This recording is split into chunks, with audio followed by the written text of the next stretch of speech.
Halo, pada video kali ini kita akan membahas materi tentang perpindahan kalor. Perpindahan kalor adalah konsep yang membahas bagaimana kalor berpindah dari suatu benda ke benda lain.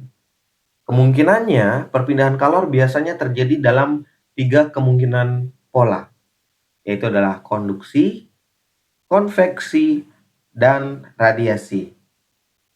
Konduksi adalah kasus pada benda padat, di mana bisa dicontohkan sesuai dengan pada gambar, itu adalah sebuah batang padat ya. Sedangkan konveksi adalah kasus pada fluida. Fluida itu bisa jadi pada cairan maupun pada gas. Pada gambar ini yang saya maksudkan adalah uap. Sedangkan radiasi adalah kasus di mana kita tidak memerlukan medium untuk menyampaikan panas atau menghantarkan panas ke suatu benda lain. Kita mulai bahas dari konduksi. Konduksi, ciri khasnya adalah molekul tidak bergerak, tapi hanya bergetar di tempat, dan panas itu tersalurkan dari suatu molekul ke molekul yang lain. Adapun daya hantar atau laju hantar dari kalor atau panas bisa dinyatakan dengan Q per T, bisa dicari dengan Ka delta T per L. K adalah konduktivitas thermal, yaitu adalah sifat dari bahan yang menghantarkan panas. Nanti ini akan memiliki nilai tergantung dari jenis bahannya. Setiap jenis bahan punya nilai tertentu. Sedangkan A adalah luasnya, luas hantarannya, dan delta T adalah perubahan atau selisih suhu yang terjadi, dan L adalah panjang hantaran atau jarak hantaran dari panasnya. Misalnya di titik ini daerah panas, titik ini daerah dingin. Maka berapakah jaraknya itu bisa kita sebut dengan L atau bisa jadi langsung panjang dari batangnya. Selanjutnya kita akan membahas tentang konveksi. Konveksi adalah kasus di mana molekul bergerak atau mengalir untuk menghantarkan panas. Yang tadi kita sebut yaitu adalah contohnya fluida. Karena kita tahu fluida itu adalah zat yang mampu mengalir untuk dari suatu titik ke titik yang lain. Adapun hantaran panas atau daya yang bisa dihantarkan oleh konveksi yang bisa dinyatakan dengan Q per T juga atau kalor per waktu bisa dicari dengan H dikali A dikali delta T. H adalah koefisien konveksi, yaitu adalah nilai dari suatu fluida. Jadi setiap fluida punya nilai H yang berbeda. A adalah luas dari daerah yang terkena panas, dan delta T adalah selisih suhu yang terjadi. Pada gambar ini yang saya contohkan adalah ketika kita memiliki semangkuk air lalu kita panaskan, maka akan terjadi uap ketika airnya sudah mendidih. Nah, uap itu biasanya juga akan membawa panas. Jika kalian coba untuk mendekatkan wajah ke wajan atau mangkuk ini ketika sedang mengeluarkan uap, kita akan merasakan panasnya. Itu adalah contoh perpindahan kalor melalui kasus konveksi. Sedangkan radiasi adalah kasus yang tidak memerlukan molekul dalam menghantarkan panas. Jadi tidak memerlukan perantara. Jadi sering disebut dengan sifat pancaran. Sebagai contoh, sinar matahari bisa sampai di bumi walaupun harus melewati ruang hampa di luar atmosfer kita.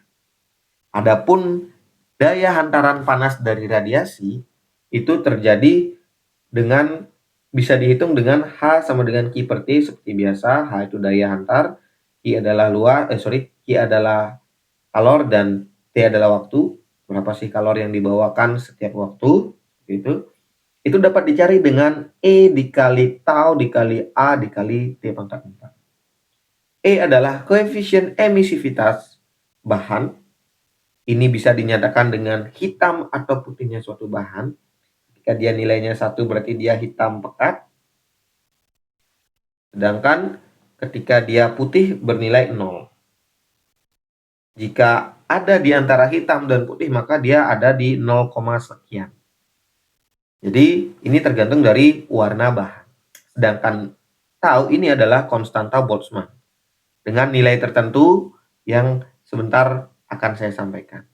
Sedangkan A adalah luas, meter persegi, dan T adalah suhu. Yang perlu kalian perhatikan adalah suhu di sini berpangkat 4. Langsung saja kita coba untuk latihan soal yang sering muncul pada materi ini, soalnya tentang konduktivitas termal dari dua bahan yang menempel.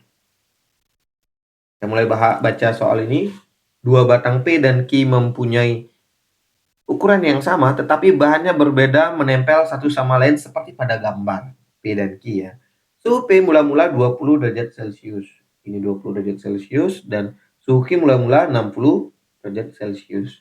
Apabila koefisien konduktivitas termal P adalah 3 kali batang Q, jadi kita bisa nyatakan konduktivitas itu K. Diketahui bahwa K dari P sama dengan 3 kali dari K dari Q. Maka suhu pada pertemuan bidang P dan Q adalah, mungkin kita bisa sebut T campuran atau T penghubung. T hubung. Nilainya berapa? Itu hal yang jadi pertanyaan di soal ini. Nah, karena konsepnya berapapun yang diberikan panasnya oleh P ke Q, itu akan diterima sejumlah yang sama dengan Q yang diterima oleh P. Atau bisa kita sebut daya hantaran P dan Q harus bernilai sama. Hantaran P sama dengan hantaran Q, seperti ini. Karena H itu adalah, tadi kita sebutkan persamaannya adalah K A delta T per L, maka di sini juga bisa dinyatakan dengan K A delta T per L. Nah, ini adalah kasus dari konduksi, karena ini adalah dua benda padat. Jadi kalau kalian tidak percaya, kita ingat lagi ke atas. Rumusnya adalah ini. K A delta T per L. Oke. Setelah itu kita bisa berikan indeks yang jelas bahwa di sini adalah daerah P, ya setelah itu ini daerah P dan delta P. Sorry. Ini daerah Q ya. Batang Q, dan ini batang Q.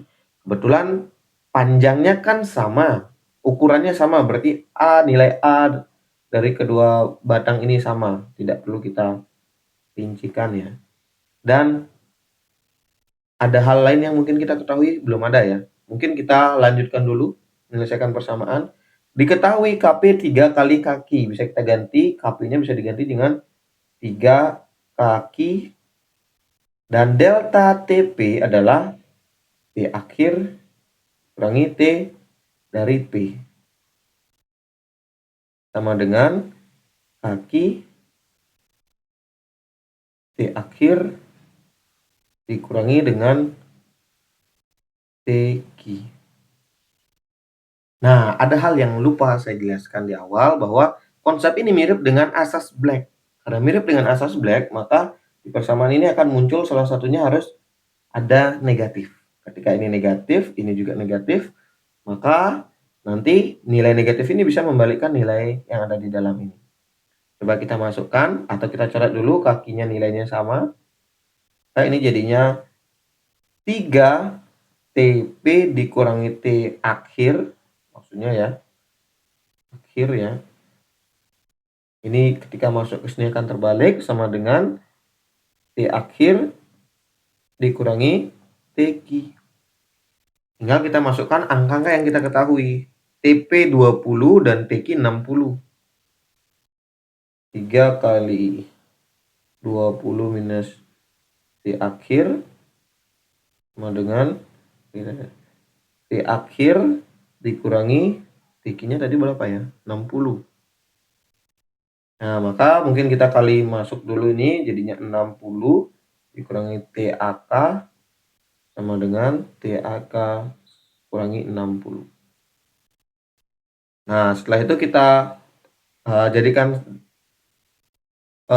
satu untuk nilai-nilai yang berpola sama. 60 tambah 60 jadinya pindah ruas kan positif ya. Nah, bukan pindah ruas, sama-sama ditambah 60.